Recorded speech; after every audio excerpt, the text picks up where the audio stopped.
Hey, today is Monday, the 26th of April, 2021, and it's 2 days before the surgery. I have quite a few things for you. I went to the hospital on Friday, and then I recorded some stuff in between, and then I went to the hospital again today. So you're going to see some tidbits from all of those days.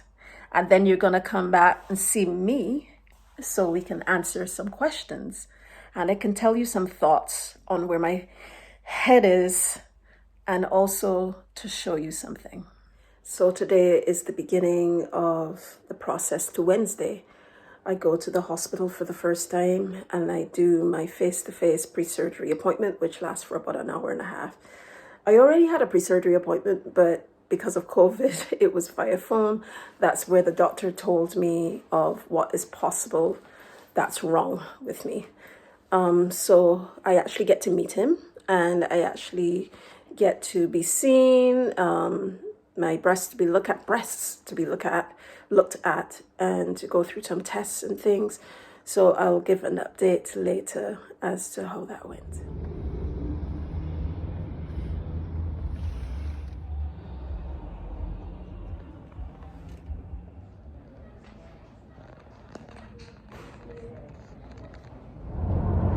Hi there. So I just went and did my first bit of the visits to the hospital beforehand.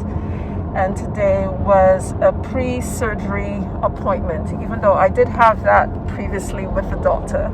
And I spoke with him and we talked about what's going to happen. And of course, the reasons why I have to do what I have to do.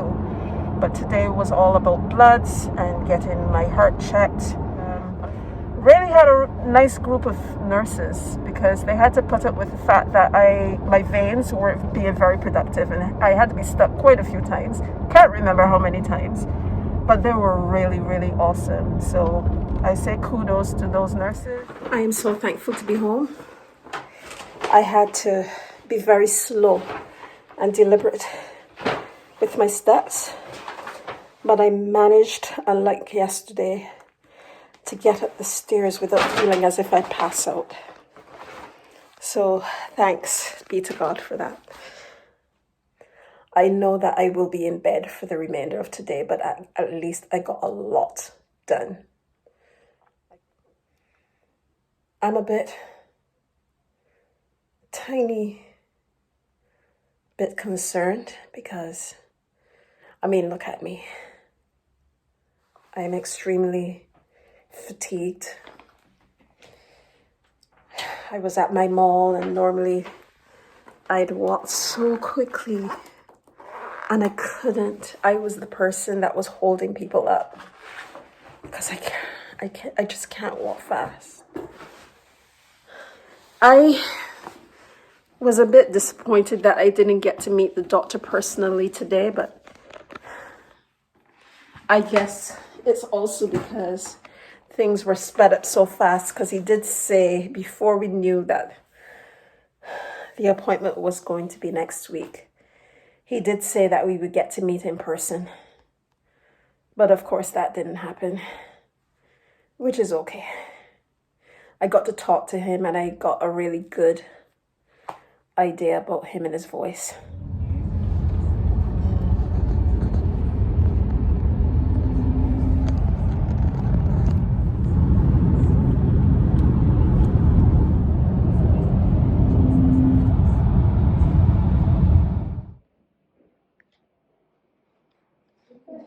No one knows what I'm supposed to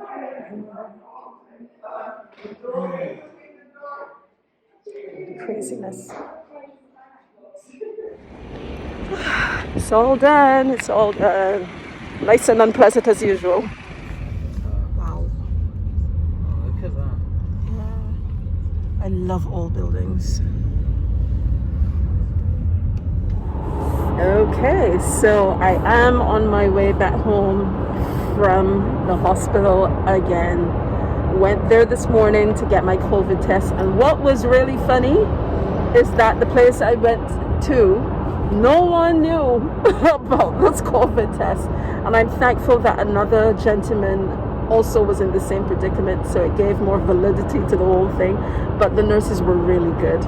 And yeah, it was done in quick time. It was unpleasant, as per usual, but I've gotten that done. So I am on my way home, and after that, I will be isolating until Wednesday. It has been a whole journey, but I've learned so much from this whole process. You kind of learn what and who is for you and what and who isn't. So that's something to note when you're going through these sorts of processes. You are going to have your own journey. You are going to have your things that you think would work out and don't. And then you're going to have stuff that you did not even expect and it just comes to fruition. And that's just how life is sometimes. Also, I just want to make note that sometimes we, excuse me, sometimes we obviously pray and hope for particular outcomes and we don't get them, and then we may get upset when we don't get them. But there's always a reason why certain things happen, and we cannot see what the reason may be because we don't have that presence of mind. We do not have that foresight to see. But always in the future you realize, oh, this is why things have to go a certain way, whether they be pleasant or unpleasant. Okay, so that's something also to note. And I can't speak for every person with chronic illness, but there are lessons to be had and you can use them for good. Yes, you're going to have your days when you feel as if you feel like crap and you don't feel like being anything to anyone and you feel like just being low, and that's okay because that's all part of life and part of the process. But you can also use those things to help other people along so that we all know that we're not alone in this. We have our different lanes, but we're all traveling in the same direction, you know. And if cars don't cooperate in driving, we'll all end up in one smash up and we won't get anywhere. Same thing with life. We're all headed in one direction because you're born and then you die. So we're all headed on that path, but helping each other along the highway is what makes all the difference in the world. So do remember that even in your process with chronic illness, if you're going through surgery or other things are going on in your life, use them for good. Help each other along so that we all would feel better and do better and accomplish more and be happier in our journey, regardless of what the journey is, regardless of what the roundabout is, regardless of what the highway or the avenue is. All right, that's it for me for now. So I'm back and I have some questions that you've posed to me that I will now answer, and you're going to see them over here. So let's go. So I find that's a bit of a funny one because it depends on the state of the person. State, that's not the right word. It depends on how the person deals with things to begin with, their mental state. It depends on if they have other things going on in their life. It depends on if how their background played out. There are so many bits that contribute to how they can approach surgery or anything that's major. So you cannot do a one size fits all for everyone. But I can say for me, because of the type of person I am, when something big like this happens, I tend to go all in, do research, get prepared, sort my life out, or sort whatever it is out, whatever it is that's going on. I even deal with death that way. I go all in until the very end and then I crash. This may happen in this case because there are so many different things that I've had to deal with that some of them I really have not let myself cry, let myself get into them and feel all the feels. I would remember sometimes when I would speak to myself and I would say, you know what, you can't do this right now.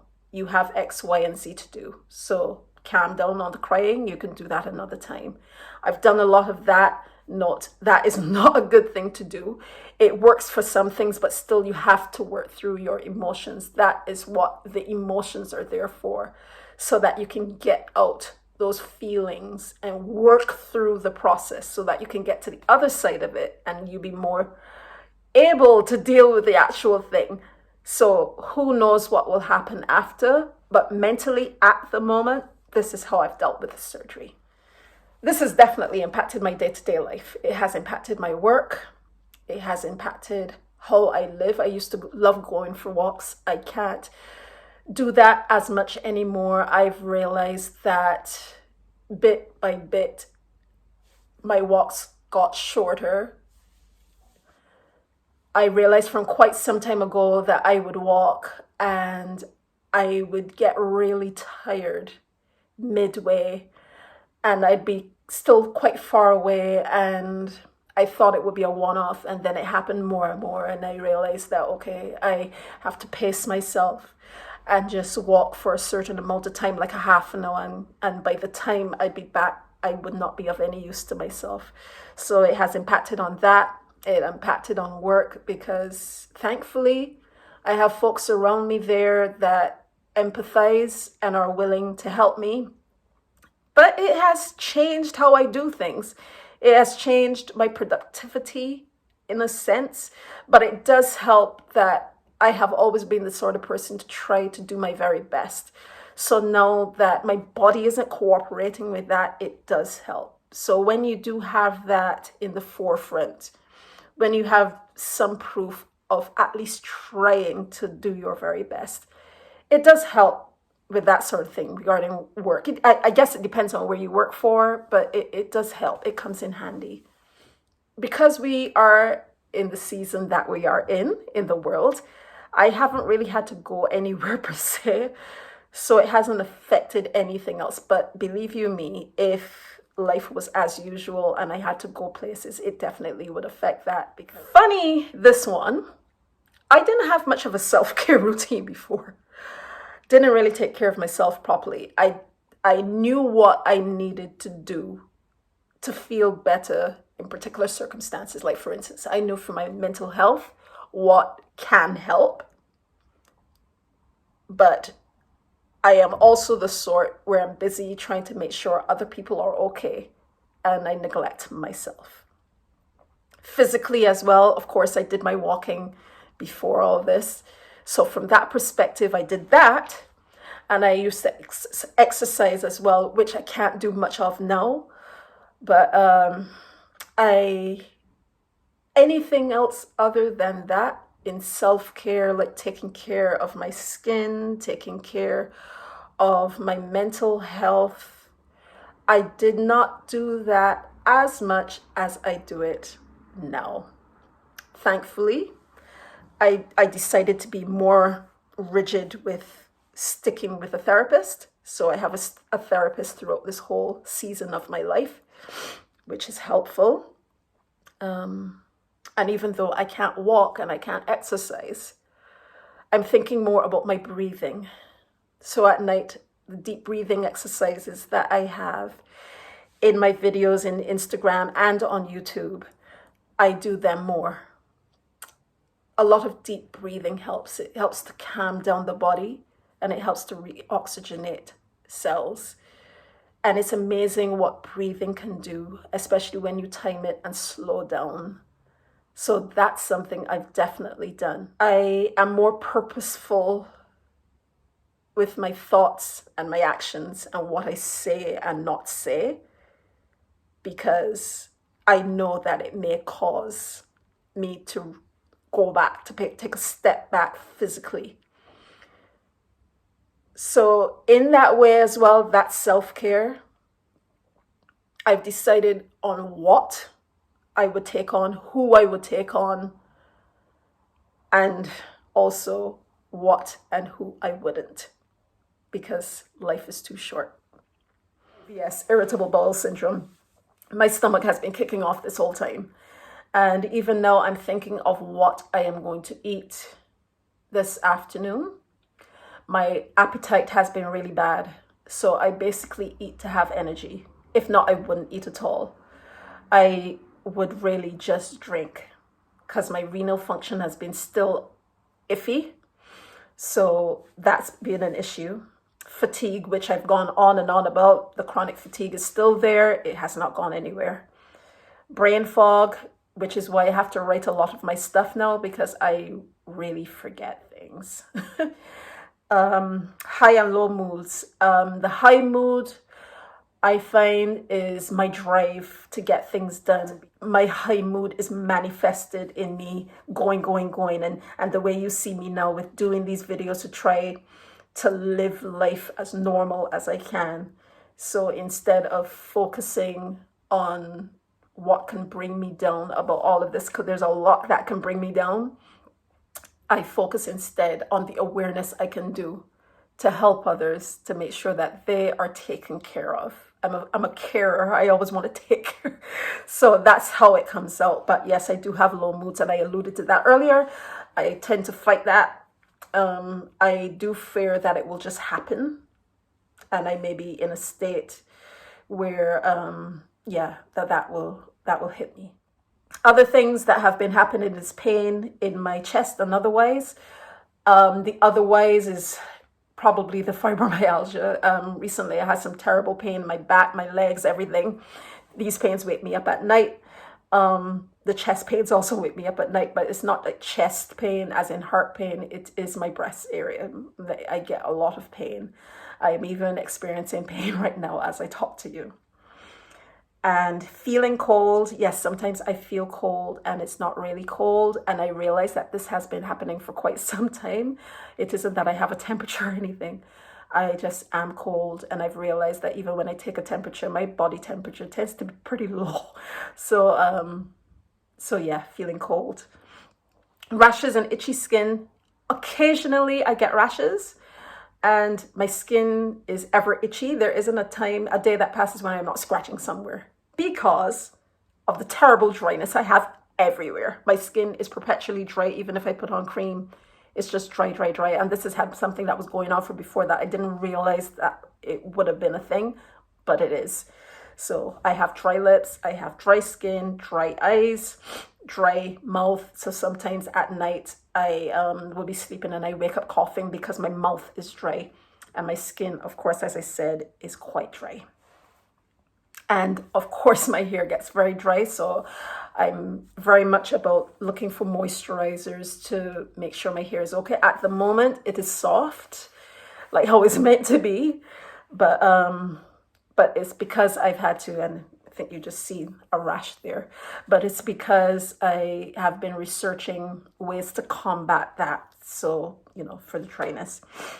Numbness in my feet, I get occasionally. I get and not only in my feet, but I get numbness in my hands as well for no reason, just out of the blue. And that's something I contend with nerve issues with fibromyalgia.